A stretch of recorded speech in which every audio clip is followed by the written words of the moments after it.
They thought he was just another easy target. Pulling over a black man in a luxury SUV one rainy night was supposed to be a simple intimidation tactic. Officer Vance Whitaker stood completely frozen at the defense table in courtroom 302, his trademark arrogant smirk replaced by a sickening chalky pallor. He had absolutely no idea the man calmly sitting behind the wheel was Captain Kendrick Hale, his district's new commanding officer. That single racially motivated stop did not just end a corrupt career. It systematically dismantled an entire crooked regime, bringing devastating, inescapable karma down on a predator who truly believed he was untouchable. The night was unforgiving, a torrential downpour that turned the asphalt into a slick black mirror. Inside Squad Car 4A, the heater blew a weak stream of lukewarm air, barely cutting through the damp chill. At the wheel sat Officer Vance Whitaker, a veteran of the Oak Ridge Police Department, whose personnel file was as thick as a phone book, littered with excessive force complaints and racial profiling accusations that had all miraculously vanished under the protective wing of the local police union. Beside him sat rookie Officer Riley Beck, clutching his thermal coffee mug like a lifeline. Whitaker was a man who thrived on authority. He had pale, watery eyes that constantly scanned the road, not for danger, but for victims. He drummed his fingers on the steering wheel, irritated by the slow night. "Nothing out here but wet dogs and ghosts, Beck," Whitaker muttered, his voice a low, gravelly rasp. "We need some action to keep the blood pumping." Ahead of them, the taillights of a sleek midnight blue Range Rover cut through the sheets of rain. The vehicle was maintaining a perfect speed, dead center in the right lane. It was not speeding. It was not swerving. It was, by all accounts, a model of lawful driving. But Whitaker narrowed his eyes, leaning forward slightly as his headlights washed over the SUV. Through the heavily tinted rear window, he could barely make out the silhouette of the driver. "Look at this guy," Whitaker sneered, a familiar dark tone creeping into his voice. "Out here in a $100,000 rig, probably running drugs up from the city." Riley frowned, peering through the rhythmic sweep of the windshield wipers. "He's going exactly the speed limit. Registration tags look up to date from here." "That's exactly how they drive when they're holding, rookie," Whitaker shot back, his hand hovering over the siren switch. "They drive too perfect. It's a dead giveaway." Before Riley could articulate a defense, Whitaker flicked the switch. The squad car erupted into a frenzy of flashing red and blue strobe lights, piercing the darkness and painting the surrounding pine trees in frantic colors. The siren gave a short, aggressive yelp. Inside the Range Rover, Captain Kendrick Hale glanced in his rearview mirror. He was a decorated veteran of the state police who had just been transferred to Oak Ridge to clean up a precinct infamous for its corruption and civil rights violations. He was off duty, dressed comfortably in a gray hooded sweatshirt and dark jeans, exhausted after a grueling day of internal audits. He sighed, checking his speedometer. He knew he had not committed a single infraction. Hale engaged his right turn signal, smoothly pulling the heavy SUV onto the gravel shoulder of the highway, bringing it to a gentle stop beneath the dim glow of a flickering street lamp. He placed the vehicle in park, rolled down his driver's side window completely to ensure full visibility, and placed both hands firmly at 10 and 2 on the steering wheel. He did not reach for his glove box. He did not dig into his pockets. He waited, his demeanor utterly tranquil, his mind sharp. In the squad car, Whitaker threw it into park and unclipped his radio. "Dispatch 4A, initiating a traffic stop on Route 114 northbound, just past mile marker 12, midnight blue Range Rover." "Copy 4A," the dispatcher crackled back. "Reason for stop?" Whitaker did not miss a beat. "Failure to maintain lane, erratically crossing the yellow line." Riley looked at Whitaker, his stomach twisting. "Vance, he didn't cross the line." "Watch and learn, Beck," Whitaker said, stepping out into the pouring rain, ignoring the rookie's protest. He did not bother putting on a rain jacket. He wanted to look imposing. He rested his right hand heavily on the butt of his holstered service weapon, a blatant intimidation tactic, and began his slow, aggressive saunter toward the SUV, intentionally shining his heavy-duty maglite directly into the driver's side mirror to blind the occupant. As Whitaker approached the window, he shone the blinding beam of the flashlight directly into Hale's face. Hale did not flinch. He merely blinked against the harsh light, his expression unreadable. "License, registration, and proof of insurance," Whitaker barked over the sound of the rain, leaning down so his face was inches from the open window. He did not offer a greeting. He did not state the reason for the stop. "Good evening, officer," Hale said, his voice deep, calm, and resonant. "Could you tell me why I was pulled over?" "I asked the questions, buddy," Whitaker snapped, his jaw tightening. He hated being questioned. He hated it even more when the person questioning him did not sound afraid. "I said license and registration. Now, or we can do this the hard way." Hale maintained eye contact, his composure unyielding. "My wallet is in my back right trouser pocket. My registration is in the glove compartment. I will reach for them slowly." "Just get it," Whitaker commanded, shining the flashlight down into the cab, scanning the interior for anything he could use as probable cause. Hale moved with deliberate slowness. He reached behind him, retrieving a plain brown leather wallet. He extracted his civilian driver's license, deliberately leaving his gold captain's badge hidden in a separate credential case in the center console. He wanted to see exactly how this officer operated when he thought nobody of consequence was watching. He handed the license and the registration out the window. Whitaker snatched the documents, holding them under his flashlight. He read the name Kendrick Hale. He looked back at Hale, a sneer curling his lip. "Whose car is this, Kendrick? You borrow this from your boss?" "It is my vehicle," Hale replied evenly. "Right," Whitaker scoffed. "A guy like you driving a car like this. Step out of the vehicle." Riley, who had walked up to the passenger side of the vehicle, felt his heart hammer against his ribs. He tapped the roof of the car gently, trying to get Whitaker's attention. "Vance, everything looks clear here. The tags match the license." "I said step out of the car, Kendrick," Whitaker shouted, ignoring his partner, his hand gripping his gun harder. "You're acting suspicious. I'm ordering you out of the vehicle for my safety." The rain battered the roof of the Range Rover, sounding like 1,000 tiny drums. The tension in the damp air was thick enough to choke on. Hale looked at the young officer on the passenger side, Riley, noting the pale, frightened look on the kid's face.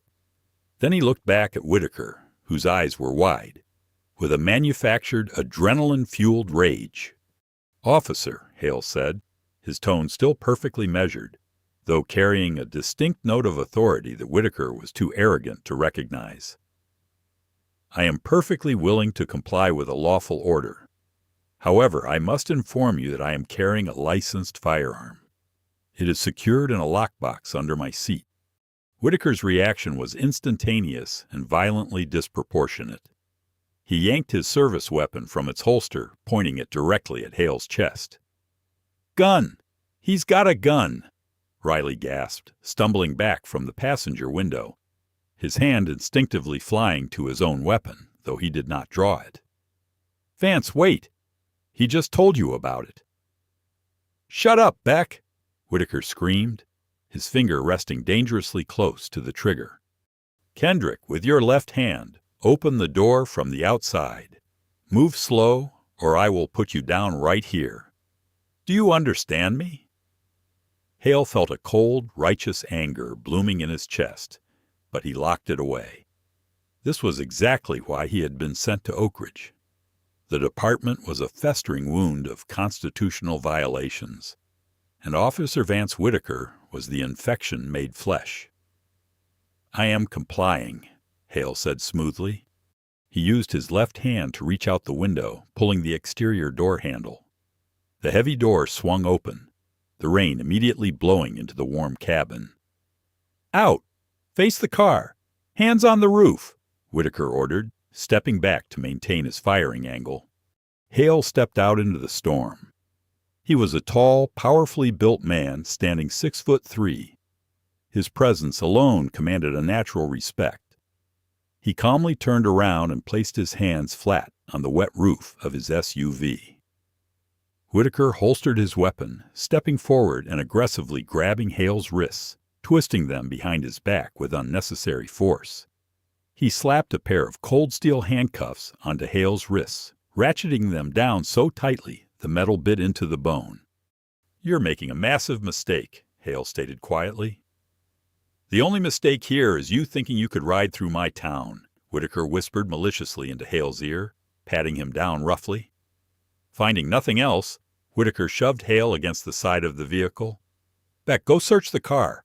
Find the lockbox." Riley hesitated, wiping rain from his eyes. "Vance, we don't have probable cause to search the vehicle. He hasn't committed a crime. The gun is secured." Whitaker spun around, his face purple with fury. "Are you deaf, rookie? I have probable cause. He was swerving.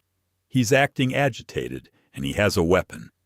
Search the damn car before I write you up for insubordination." Riley swallowed hard, his conscience screaming at him. But his fear of his training officer overpowered it.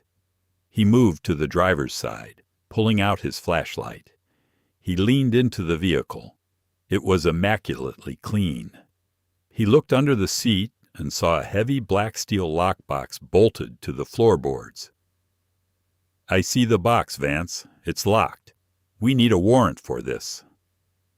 Whitaker marched over, shoving Riley out of the way. "We don't need a warrant if we find something else in plain sight." Whitaker began rummaging aggressively through the center console, tossing pristine maps and mints onto the passenger seat. He popped open the glove compartment, scattering registration papers. "Stop," Hale said from his position against the car, his voice slicing through the sound of the rain like a razor. It was the first time his tone had changed. It was no longer the voice of a cooperative citizen. It was the voice of command. "Officer Beck." Riley looked at the man in handcuffs. "Sir?" "In the center console beneath the cup holder tray, there is a red leather credential case. I suggest you open it before your partner commits a federal civil rights violation." Whitaker laughed, a harsh, grating sound. "What is it, Kendrick? Your fake FBI badge you bought online? Let's see it."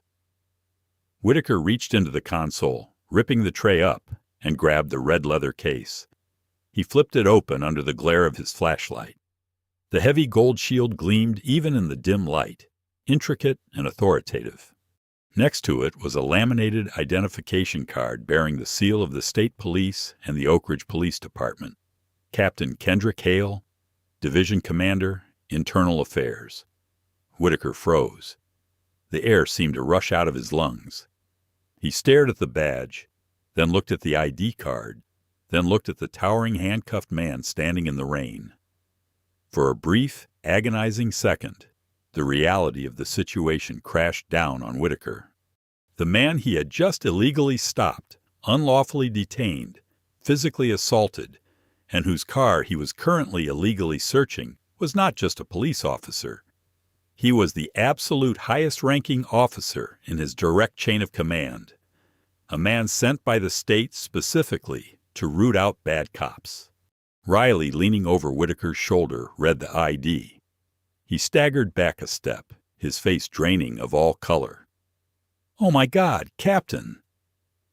Panic, pure and unadulterated, seized Whitaker's brain. In a rational world, he would have instantly unlocked the cuffs, apologized profusely, and begged for his job. But Vance Whitaker's ego was a fragile, toxic thing. When backed into a corner, he doubled down. His twisted logic kicked in. If I admit who he is, I'm fired and going to jail. If I claim it's a fake badge, I can book him, get the union involved, and muddy the waters before the brass finds out. "Fake," Whitaker choked out, his voice pitching an octave higher than normal. "It's a fake badge." Impersonating a police officer is a felony, Kendrick. Riley stared at his partner in sheer horror. Vance, are you insane? Look at the seal. Look at the watermark on the ID. That is real. Shut up, Beck, Whitaker roared, slamming the credential case into his pocket. He grabbed Hale by the arm and shoved him violently toward the squad car. You have the right to remain silent, and anything you say can and will be used against you in a court of law. Hale did not fight back. He allowed himself to be pushed into the cramped plastic back seat of the cruiser. As the door slammed shut, locking him in the cage, Hale looked out the window at Whitaker. He was not scared. He was calculating. He knew every policy Whitaker had violated, every law he had broken. Whitaker climbed into the driver's seat, his hands shaking so violently he could barely put the car in gear. Riley got into the passenger seat, staring straight ahead, paralyzed by the career-ending train wreck he was strapped into. "You're a witness, Beck," Whitaker hissed, throwing the car into drive. He crossed the yellow line. He was aggressive. He reached for a weapon, and he had a counterfeit badge. That is the story. You deviate from that, and the union will make sure you never wear a badge in any state in this country. Do you hear me? From the back seat, in the darkness, Hale spoke quietly. "Officer Beck, you have a choice to make by the time we reach the precinct. I advise you to make the right one." The drive back to the precinct was conducted in a suffocating, terrifying silence. The wipers slapped rhythmically against the windshield, keeping time with the pounding pulse in Whitaker's temples. He was sweating profusely, despite the chill of the cruiser. Every time he glanced in the rearview mirror, he saw Hale sitting there, perfectly composed, watching him with eyes that felt like they were recording his very soul. They pulled into the sally port of the precinct. The harsh fluorescent lights flickered to life, illuminating the stark concrete walls. Whitaker threw the car into park and marched around to the back, hauling the door open. He grabbed Hale by the bicep, hauling him out roughly. "Let's go, tough guy," Whitaker grunted, trying desperately to maintain the facade of control. They walked through the heavy steel doors into the booking area. The room smelled of bleach, stale sweat, and old coffee. At the high booking desk sat Desk Sergeant Elias Crow, a veteran with a graying mustache who was counting down the days to his pension. A few other officers were milling about, filling out paperwork or chatting by the coffee machine. "Got a live one, Sarge," Whitaker announced loudly, trying to project confidence. "Impersonating an officer, resisting arrest, carrying a concealed weapon." Sergeant Crow looked up from his ledger, pushing his reading glasses down his nose. His eyes drifted from Whitaker down to the tall, handcuffed black man in the gray hoodie. Crow squinted. He leaned forward over the desk. The blood slowly drained from Crow's face until he looked like he had seen a ghost. Crow had been at the morning briefing earlier that week. He had seen the photographs. He had read the memos. "Whitaker," Crow whispered, his voice trembling. "What? What have you done?" "I caught him on the highway," Whitaker said, his voice loud, trying to perform for the room. "Driving a high-end Rover, swerving, tried to flash a fake gold shield at me to get out of it." The room went dead silent. The officers by the coffee machine stopped mid-sentence. Every eye in the booking area locked onto Hale. "Take the cuffs off him, Vance," Crow said, his voice suddenly sharp, carrying an edge of sheer panic. "Take them off right now. Sarge, he's a felony suspect." "I said take the damn cuffs off him," Crow roared, slamming his heavy fist onto the wooden desk so hard the coffee mugs rattled. "Do you have any idea who you are holding?" Hale stepped forward, turning his back to Whitaker. "Do as the sergeant says, Officer Whitaker." Whitaker's hands were trembling uncontrollably now. He fumbled with the keys, his bravado finally shattering under the weight of the room's horrified silence. The cuffs clicked open, and Hale rubbed his raw red wrists, bringing his hands to his front. Hale reached into his pocket, a movement that made Whitaker instinctively flinch, and pulled out his cell phone.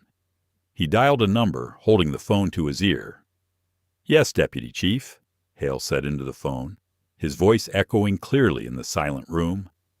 "This is Captain Hale. I need you down at the precinct booking area immediately. Bring Internal Affairs Detectives Ramirez and Hayes. Yes. We have an officer involved in a multi-level felony civil rights violation. I have his badge number. It's Officer Vance Whitaker." Whitaker physically stumbled backward, hitting the cinder block wall. You can't." Hale hung up the phone and turned to face Whitaker. The commanding aura radiating from him was palpable. "Officer Whitaker, as of this exact second, you are stripped of your police powers. You are suspended without pay, pending a full investigation. Surrender your weapon and your badge to Sergeant Crow." Whitaker looked frantically at the other officers in the room, searching for an ally, searching for the blue wall of silence he had relied on for years to cover his abuses. But the officers all looked away. Even the most hardened among them knew Whitaker had crossed a line he could never uncross. He had gone after the king, and he had missed. Slowly, with shaking hands, Whitaker unbuckled his gun belt and laid it on the booking desk. He unpinned his silver star and set it next to it. "Officer Beck," Hale said, turning to the rookie who was standing near the door, looking like he was going to vomit. "Yes, sir." "Go to the interview room," Hale commanded gently but firmly. "Write down every single detail of what occurred tonight. Do not omit a single word. If you write the truth, your career survives tonight. If you lie to protect him, you will share a cell with him. Do you understand?" "Yes, sir." "Absolutely, sir," Riley said, practically sprinting toward the hallway. Months later, the Union had tried everything. They tried to claim Whitaker was suffering from PTSD. They tried to claim the lighting on the highway made it impossible to see the badge clearly. They tried to quietly sweep it under the rug with a resignation and a quiet transfer to a county sheriff's department 2 towns over. But Kendrick Hale was not interested in sweeping anything under the rug. He had meticulously compiled the evidence.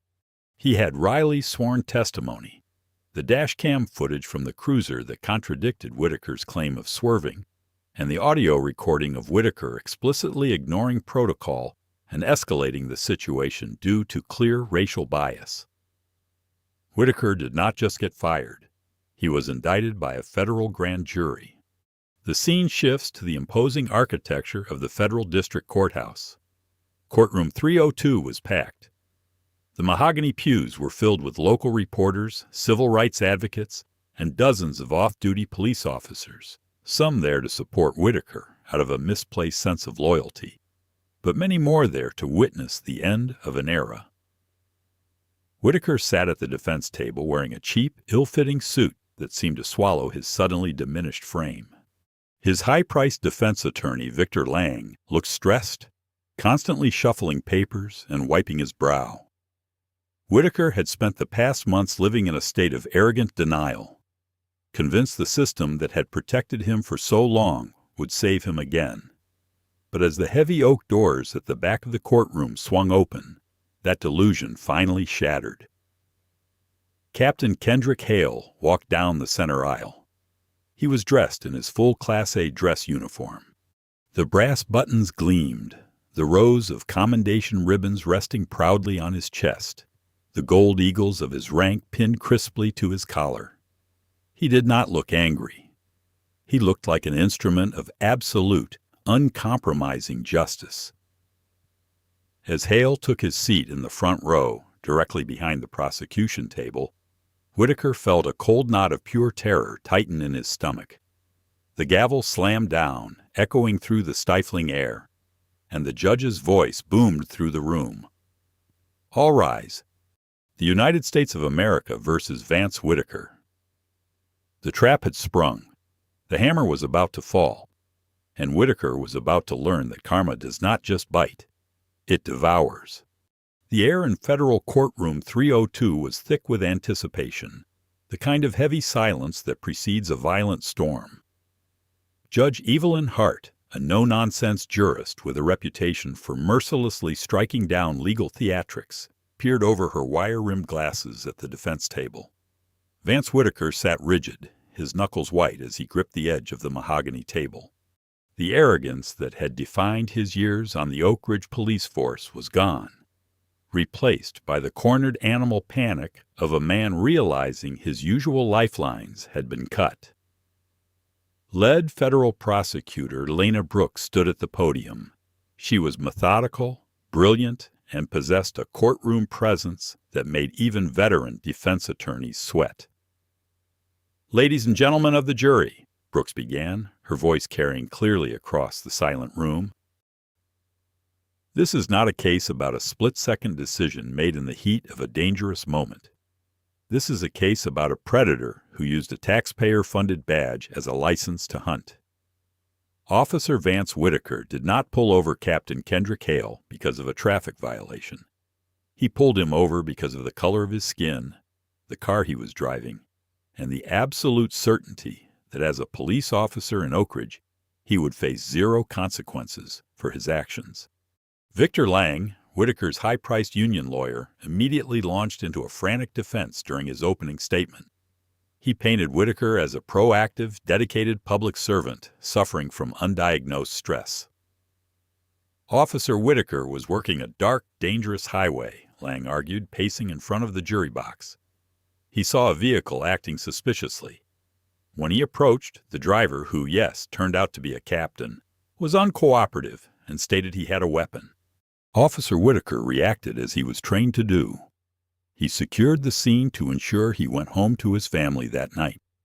But the prosecution's first witness blew that narrative entirely out of the water. When Riley Beck's name was called, a murmur rippled through the gallery where dozens of off-duty Oak Ridge cops sat. The blue wall of silence, the unwritten rule that cops never testify against cops, was the foundation of Whitaker's entire worldview. Seeing his former rookie partner walk through the swinging wooden gates and take the oath was the first real hammer blow to Whitaker's fragile psyche. Beck looked pale, but his voice was steady. Under Brooks's questioning, he systematically dismantled every lie on Whitaker's official arrest report. "Officer Beck, did the vehicle ever cross the yellow line?" Brooks asked. "No, ma'am," Beck replied, refusing to look at Whitaker.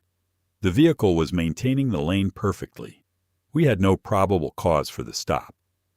And when Captain Hale informed Officer Whitaker about his legally secured firearm, was he aggressive? No. He was completely calm. He kept his hands visible. Vance, Officer Whitaker, drew his weapon immediately and began screaming. Lang practically leaped out of his chair for cross-examination. His strategy was to paint Beck as a terrified rookie who was bullied by internal affairs into testifying against his mentor to save his own job. "Officer Beck, isn't it true you were intimidated by Captain Hale?" Lang sneered. "Isn't it true you're only sitting here today changing your story because internal affairs threatened to ruin your life if you didn't give them a scapegoat?" "Objection. Badgering," Brooks called out calmly. "Sustained. Mr. Lang, dial it back," Judge Hart warned. Beck leaned forward, finally locking eyes with Whitaker across the room. "Nobody threatened me, sir. I'm sitting here because I watched my training officer violate a man's constitutional rights, assault him, and then order me to lie about it on a federal document. I became a cop to stop criminals, Mr. Lang, not to ride shotgun with one." The gallery gasped. Whitaker's face drained of blood. Lang swallowed hard, his face flushing red, and quickly dismissed the witness. But the prosecution was not done. The real twist was yet to come. Lang had filed a pretrial motion to suppress the dash cam footage from Squad Car 4A, claiming the hard drive in the vehicle had mysteriously corrupted due to water damage from the rain that night. It was a classic Oak Ridge PD cover-up tactic, but Brooks smiled as she called her next witness, the precinct's IT director. "Mr. Lang claims the footage is gone," Brooks said to the jury. "What Officer Whitaker did not know is that weeks before this incident, Captain Hale ordered a precinct-wide software update. Every dash cam in Oak Ridge now automatically mirrors its data to a secure off-site cloud server the moment the sirens are activated. The local hard drive might have been accidentally wiped, but the cloud remembers everything. The courtroom lights dimmed. The large screens flickered to life. The jury watched in high definition as the midnight blue Range Rover drove perfectly straight. They heard Whitaker's voice clear as day on the interior mic. "Look at this guy, out here in a $100,000 rig, probably running drugs. That's exactly how they drive when they're holding, rookie." They watched Whitaker draw his gun on a perfectly compliant man. They heard the raw, racist vitriol in his voice. The visual evidence was devastating. There was no split-second fear for his life. There was only malice. The atmosphere in the courthouse reached a boiling point on the third day of the trial. The prosecution called their star witness. The state calls Captain Kendrick Hale. Hale walked to the witness stand with the same measured, unshakable composure he had displayed on the rain-slicked highway. He wore a sharply tailored charcoal suit. As he swore to tell the truth, his eyes briefly met Whitaker's. There was no triumph in Hale's gaze. There was only the cold, mechanical precision of an auditor inspecting a condemned building. Brooks walked Hale through the events of the night. Hale recounted the stop flawlessly, his memory eidetic. He explained police protocol, use of force continuum, and probable cause, completely eviscerating Whitaker's claim that standard procedure was followed. "Captain Hale," Brooks asked, pacing near the jury box, "why did you wait to reveal your badge until after you were handcuffed and your vehicle was being illegally searched?" "Because," Hale replied, his deep voice commanding the absolute attention of everyone in the room, "if I had flashed my shield immediately, Officer Whitaker would have let me go with a forced smile and, have a good night, Captain." And the very next night, he would have done the exact same thing to a civilian who did not have a gold badge to protect them. I needed to see exactly how the citizens of Oak Ridge were being treated in the dark. When it was Lang's turn to cross-examine, the defense attorney looked like a man walking to his own execution. He had nothing to work with. He tried his only remaining tactic, baiting the witness. He wanted to make Hale look angry, aggressive, or vindictive, hoping to play on the jury's subconscious biases. "Captain Hale, you clearly have an agenda against my client," Lang probed, leaning on the podium. "You came to Oak Ridge to make a name for yourself, didn't you? You set a trap for Officer Whitaker. You deliberately acted suspiciously to provoke a confrontation so you could ruin his career." Hale did not raise his voice. He did not shift in his seat. "Mr. Lang, driving the speed limit and maintaining my lane is not acting suspiciously. Complying with commands is not provoking a confrontation. Your client ruined his own career the moment he decided the law did not apply to him." "But this was an isolated incident," Lang insisted, his voice rising in desperation. "A single bad night, and you're trying to send a man with a family to federal prison for a mistake." Brooks stood up. "Objection, Your Honor. Counsel is opening the door to character and prior conduct." Judge Hart looked at Lang with raised eyebrows. "Are you sure you want to go down this road, Counselor? You've just claimed this was an isolated incident. The prosecution is now entitled to rebut that." Lang, realizing his fatal error too late, opened his mouth to withdraw the statement. But the damage was done. "I'll allow it," Hart ruled. "The prosecution may proceed on redirect." Brooks approached the witness stand, a stack of thick manila folders in her arms. This was karma hitting back with the force of a freight train. "Captain Hale," Brooks said, handing the folders to the bailiff to enter into evidence, "during the months Officer Whitaker was suspended awaiting trial, what did you do?"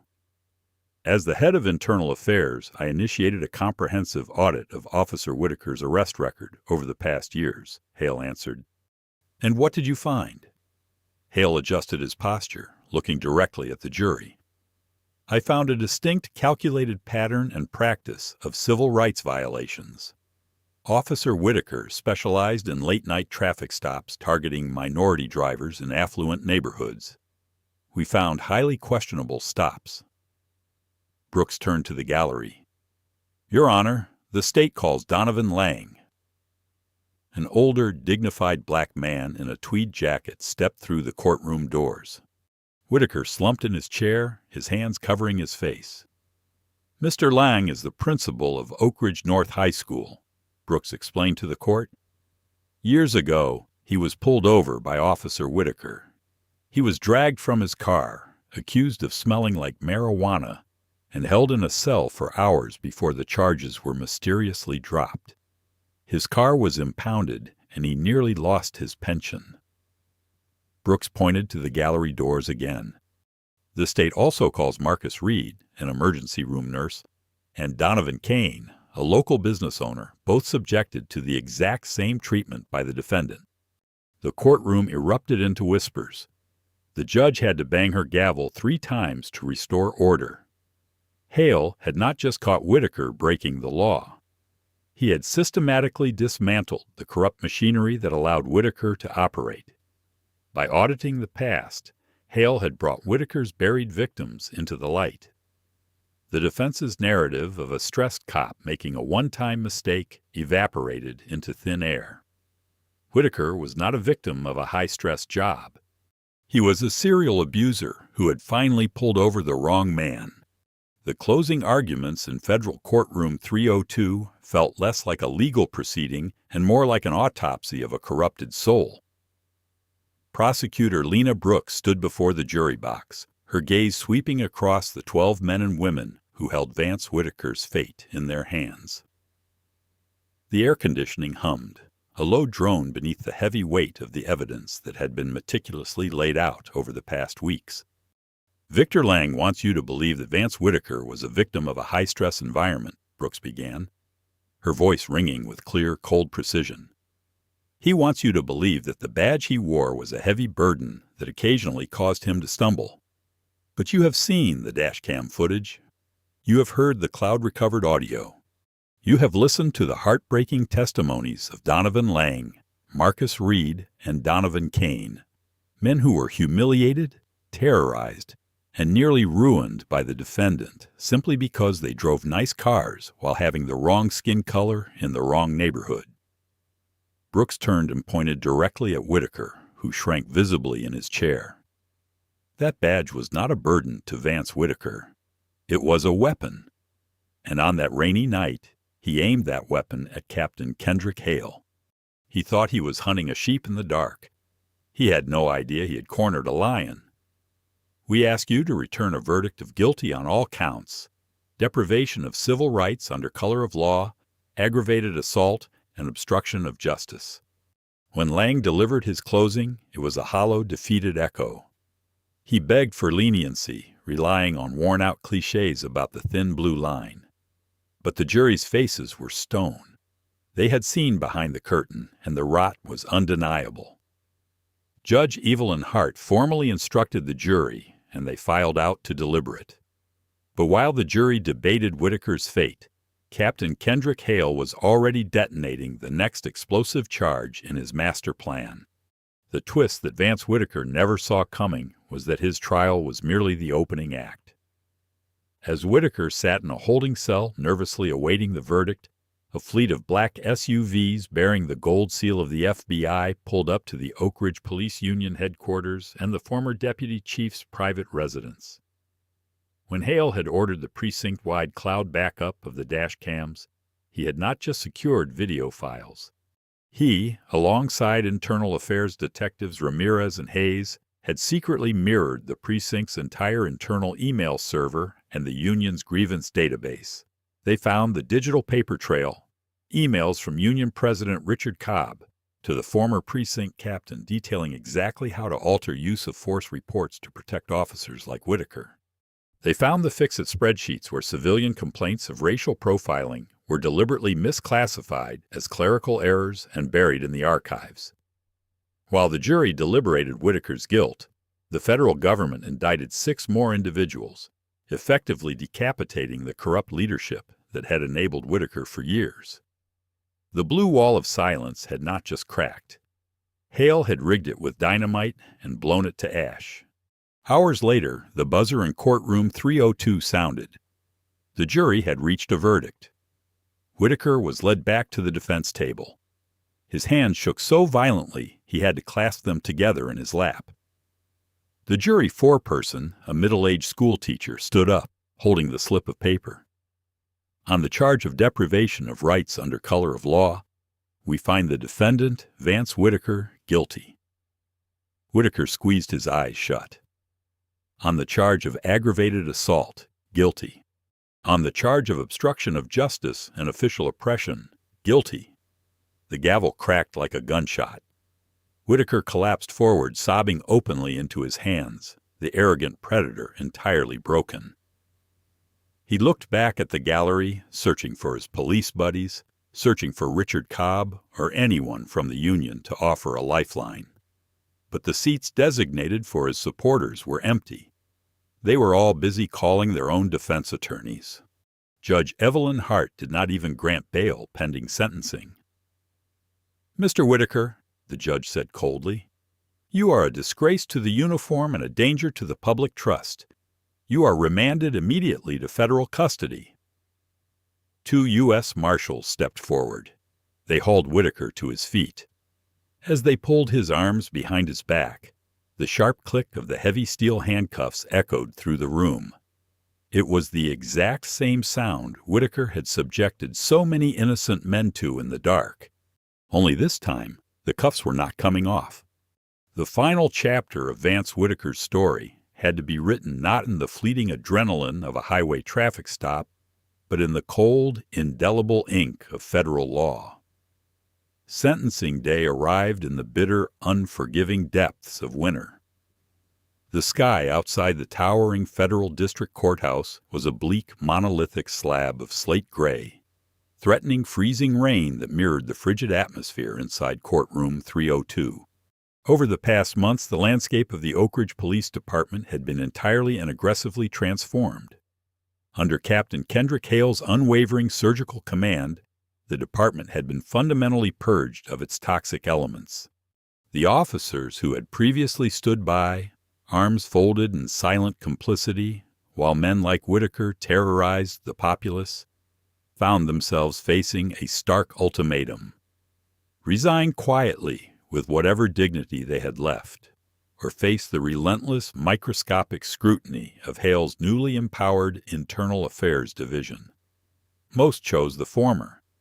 The collateral damage to the corrupt establishment was absolute. The digital paper trail Hale had covertly secured from the precinct's cloud servers had detonated like a daisy-cutter bomb through the local political landscape. Richard Cobb, the arrogant police union president who had built a career on shielding abusive cops from accountability, was now facing his own federal indictment for racketeering and conspiracy to obstruct justice. The blue wall of silence had not merely cracked. It had been rigged with constitutional dynamite and reduced to fine white ash.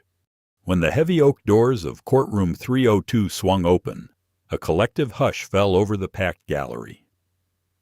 Vance Whitaker was escorted down the center aisle by 2 towering United States Marshals. There was no tailored suit today to project false authority. There was no silver star pinned to his chest. He wore a shapeless, glaringly bright orange federal prison jumpsuit.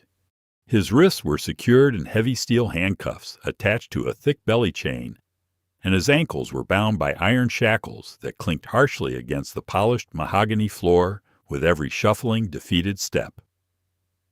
Whitaker was a ghost of the predator who had prowled the highway. He had visibly aged a decade in a matter of months. His previously slicked-back hair was thinning and unkempt. His complexion possessed a sickly, sallow pallor, and his shoulders were permanently slumped under the crushing psychological weight of his new reality.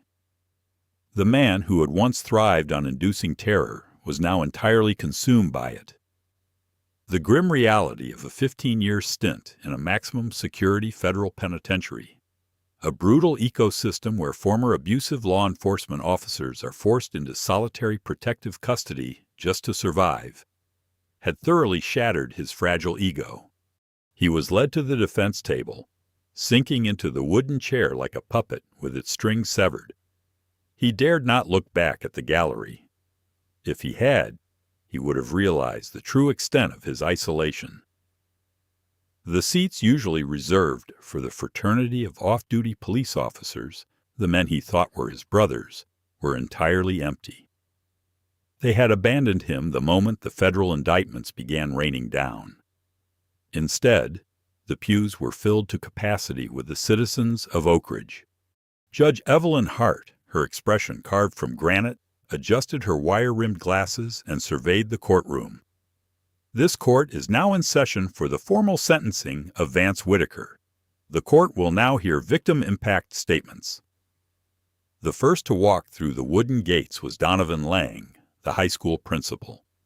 He stood tall, adjusting his tweed jacket, projecting a quiet, dignified strength that Whitaker had once tried to strip away in the mud of a highway shoulder.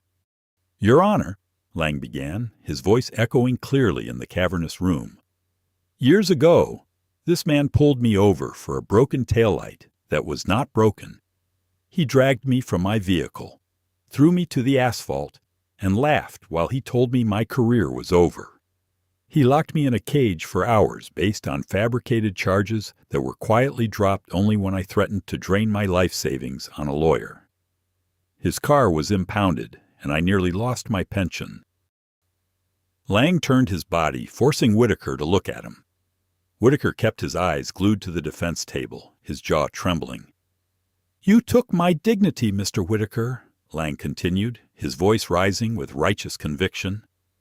"You made me fear the very people I pay taxes to employ. You made my teenage son terrified of the flashing lights of a police cruiser. But today, standing here looking at you in those chains, I don't feel fear. I don't even feel anger anymore. I just feel profound pity. You traded your humanity for a fleeting, pathetic sense of power, and now you are left with absolutely nothing." Next to the podium came Marcus Reed, an emergency room nurse. He detailed how Whitaker had profiled him outside of the hospital after a grueling shift, violently searching his vehicle, and threatening him with a dog unit simply because Reed had questioned the legality of the stop. "You told me that night that I had no rights you had to respect," Reed said, his voice thick with emotion. "You told me you were the law. You were wrong. The law is the man sitting in the front row who finally stopped you. You were just a thug with a taxpayer-funded gun." Donovan Kane, a local business owner who had nearly lost his commercial license due to Whitaker's falsified reports, spoke last, delivering a scathing indictment of the financial and emotional ruin Whitaker had inflicted on his family. By the time the civilian victims were finished, the atmosphere in the courtroom was incredibly heavy, thick with the undeniable truth of Whitaker's serial abuses. Then Judge Evelyn Hart nodded toward the prosecution table. "The court recognizes Captain Kendrick Hale." Hale stood and walked to the podium. He was dressed immaculately in his Class A dress uniform. The brass buttons caught the dull winter light filtering through the high windows, and the gold eagles on his collar gleamed with uncompromising authority. He did not look at Whitaker with hatred. He looked at him with the cold, clinical detachment of a surgeon who had successfully excised a malignant tumor from a patient. "Your Honor," Hale's deep, resonant voice filled the room, commanding the absolute attention of every soul present. "The badge of a police officer is not a shield behind which a coward can hide his prejudices. It is not a weapon forged to enforce a personal, twisted hierarchy. It is a sacred contract with the public. It represents a promise that the most vulnerable among us will be protected, and that the laws of this nation apply equally to everyone, regardless of their zip code, their bank account, or the color of their skin." Hale paused, turning his head slightly to look directly at the man in the orange jumpsuit. Whitaker finally looked up, his pale eyes filled with tears, unable to escape the piercing gaze of the captain who had orchestrated his downfall. "Vance Whitaker did not just assault me on that highway," Hale continued, his tone methodical and unyielding. "He assaulted the foundational trust of a democratic society.